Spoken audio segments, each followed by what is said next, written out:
So hello Tectonic family, welcome to my YouTube channel. I hope you all will be fine. So let's get started.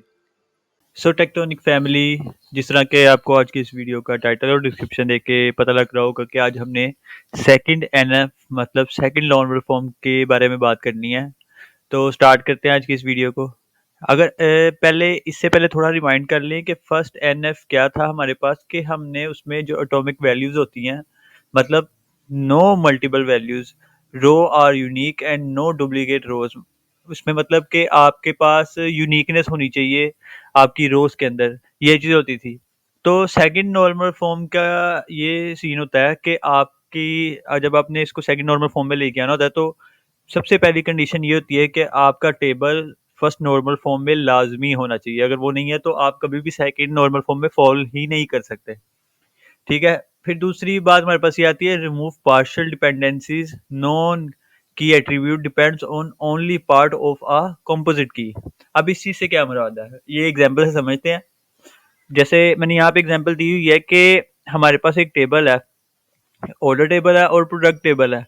लेकिन इस चीज़ को हम इसलिए ऐसे समझ सकते हैं कि अगर एक ही हमारे पास टेबल हो, फॉर एग्जांपल जिसमें ऑर्डर आईडी भी आ रही है, प्रोडक्ट आईडी भी आ रही है, प्रोडक्ट नेम भी, उसकी क्वांटिटी भी आ रही है, तो वो वहाँ पे फिर रेपिटेशन आ जाएगी हमारे पास। तो हम उस चीज़ को इसलिए ऐसे नहीं देख सकते कि वो फर्स्ट नॉर्मल फॉर्म में हो। तो हम इसको दो चीज़ों में डिवाइड कर लेते हैं, एक ऑर्डर टेबल में, एक प्रोडक्ट टेबल में। कि मतलब कि ऑर्डर आईडी हो जिसके अंदर ऑर्डर टेबल में प्रोडक्ट आईडी और क्वांटिटी हो। अब इसको मैं आपको ऐसे समझाता हूँ कि एक ऑर्डर आईडी है, फॉर एग्जांपल 1। अब उसके अगेंस्ट प्रोडक्ट आईडी एक भी हो सकती है, 2 भी हो सकती है, 3 भी हो सकती है, या फॉर एग्जांपल मल्टीपल ऑर्डर्स हो सकते हैं और मल्टीपल प्रोडक्ट आईडीज हो सकती हैं और उनकी क्वांटिटी डिफरेंट हो सकती है।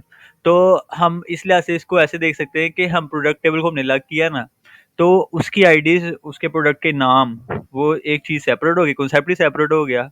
और इसी तरह उसके ऑर्डर टेबल के अंदर जब भी कितने भी ऑर्डर आ रहे हैं, इससे कोई मतलब नहीं है कि वो जितने भी ऑर्डर आ रहे हो, तो उसकी वो जो कंपोजिट की है वो हमारे ऑर्डर टेबल में मल्टीपल टाइम्स भी रिपीट हो सकती है मुख्तलिफ ऑर्डर के अगेंस्ट। मतलब एक प्रोडक्ट आईडी थी 1, अब प्रोडक्ट आईडी 1 ऑर्डर, ज़रूरी तो नहीं कि सिर्फ ऑर्डर आईडी 1 के ही वो उसमें जाएगी, फॉल करेगी, नहीं ऐसे नहीं है।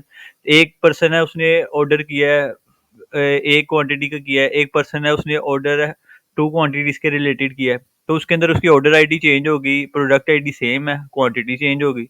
तो ये होती है चीज़ के मतलब इसमें पार्शियल डिपेंडेंसीज जो होती है ना, वो रिमूव करो तो फिर ही आपका ये सेकंड नॉर्मल फॉर्म में फॉल करेगा। Each non key column depends on the whole primary key, not just part of it, कि उसका सिर्फ हिस्सा नहीं होता, ये इसके इसकी रिले ही इसकी प्राइमरी की पे होती है। तो ये हमारा सिंपल सा कॉन्सेप्ट था सेकंड नॉर्मल फॉर्म का। तो इंशाल्लाह मिलते हैं नेक्स्ट वीडियो में थर्ड नॉर्मल फॉर्म में। तब तक के लिए अल्लाह हाफिज। So don't forget to like, subscribe and share. Thank you.